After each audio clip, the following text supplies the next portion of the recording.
میرا دل کرتا ہے کہ میں یہ حدیث نا لوگوں کی روحوں تک اتار دوں۔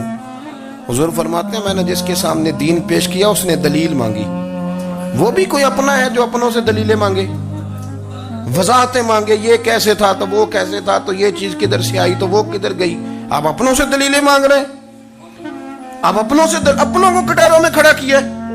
حضور یہ نہیں فرماتے کہ دلیل تھی کوئی نہیں، فرمایا جس نے مانگی میں نے دی دلیل، اور لوگ دلیل دیکھ کے مسلمان ہوئے۔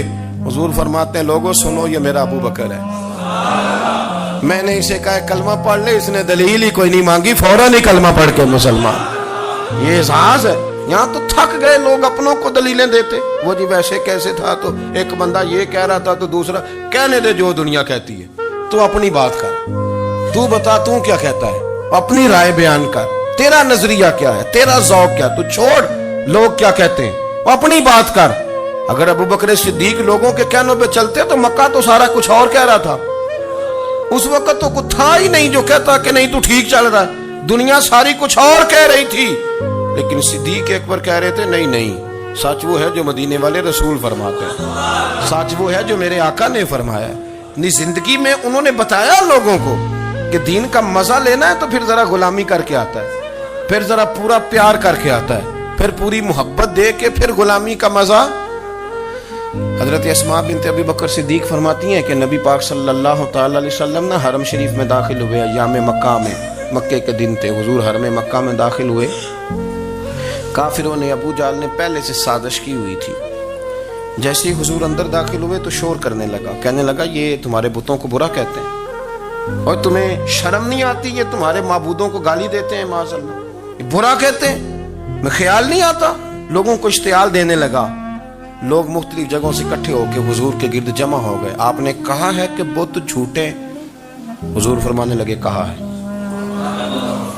آپ نے کہا ہے کہ یہ کچھ نہیں کر سکتے؟ فرمایا کہا ہے۔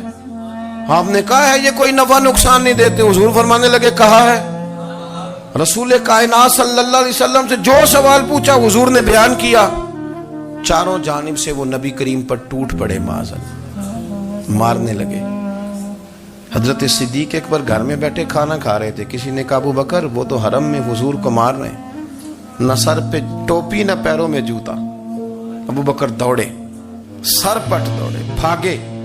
حضور زمین پہ لیٹے ہوئے تھے، وہ تکلیف دے رہے تھے۔ حضرت صدیق اکبر نے 2 کو پکڑ کے ادھر پھینکا، 4 کو ادھر پھینکا، 5 کو ادھر پھینکا، ایک جملہ بار بار زبان سے کہتے ظالمو انہیں مارتے ہو جو تمہاری نجات کا سامان لے کے آئے، انہیں تکلیف دیتے ہو جو کہتے ہیں اللہ میرا رب ہے، انہیں مارتے ہو، شرم نہیں آتی؟ اب انہوں نے حضور کو چھوڑ کے تو جناب صدیق اکبر کو مارنا شروع کیا۔ حضرت صدیق اکبر، عقبہ بن ابی معیط، عتبہ عتیبہ، ان کے ہاتھوں میں جوتے تھے۔ آج کل جوتے وہ نہیں ہوتے جو اس زمانے میں تھے، جوتا ہوتا تھا لکڑی کا، کھڑاؤں کہتے تھے، وہ جوتے پکڑ لیے اور جناب صدیق اکبر کے سر پہ مارنے شروع کیے۔ سر پہ جوتے لگ رہے ہیں، لگتے جا رہے ہیں، خون بہتا جا رہا ہے۔ حضرت صدیق اکبر نے بازو کھولے ہوئے، بے ہوش ہو کے گرے۔ حضرت اسماء کہتی ہیں میرے والد کو لوگ گھر لائے تو سر بھی سارا لہو سے بھرا ہوا تھا، چہرہ بھی سارا لہو سے بھرا ہوا تھا۔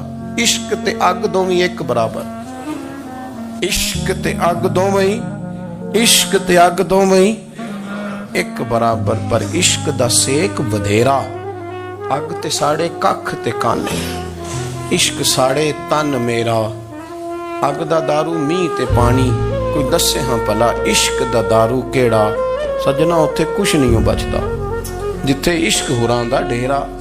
حضرت صدیق اکبر کو گھر لائے تو لہو لہان ہے سارا موجود، خون بہ رہا۔ جناب اسماء کہتی ہے میں نے سر پہ ہاتھ رکھا، دیکھوں کہاں کہاں میرے والد کو، میں رو رہی ہوں، میں نے سر پہ ہاتھ رکھا تو کہتی ہیں بال بھی میرے ہاتھ میں آ گئے اور سر سے چمڑی بھی اتر کے میرے ہاتھ میں آ گئی، گوشت بھی سر سے اترنے لگا، سارا سر ان کا مار مار کے انہوں نے نازک بنا دیا، نرم کر دیا۔ آپ فرماتی ہیں وہ بے ہوش تھے، ہم ان کے منہ میں دودھ ڈالتے تھے، لیکن وہ جب بھی آنکھ کھولتے تھے تو زبان پر ایک ہی لفظ تھا، ظالمو انہیں مارتے ہو جو تمہیں کہتے ہیں میں اللہ کا رسول بن کے آیا، انہیں مارتے ہو۔ اس ترتیب سے رسول اللہ کی غلامی کی، اس رنگ میں نبی پاک سے پیار کیا، نبی پاک کے حصے کے زخم اپنے سینے اور دل پر برداشت کیے، اس لیے تو میرے کریم نے فرمایا تھا لوگوں سن لو میرے ساتھ جس نے بھی نیکی کی میں نے بدلہ دے دیا، میں نے ابو بکر کو نہیں دیا، میں ابو بکر کا ہاتھ پکڑ کے اللہ کی بارگاہ میں لے جاؤں گا، میں کہوں گا مالک اس نے بڑی نیکیاں کی ہیں، تو ہی اسے اجر عطا فرما، میں لے کے جاؤں گا، کہوں گا اے اللہ تو دے اسے اجر، اس نے بڑی نیکی کی، اس نے بڑا پیار کیا، اس نے میرے ساتھ بڑی محبت کی، اس نے بڑی غلامی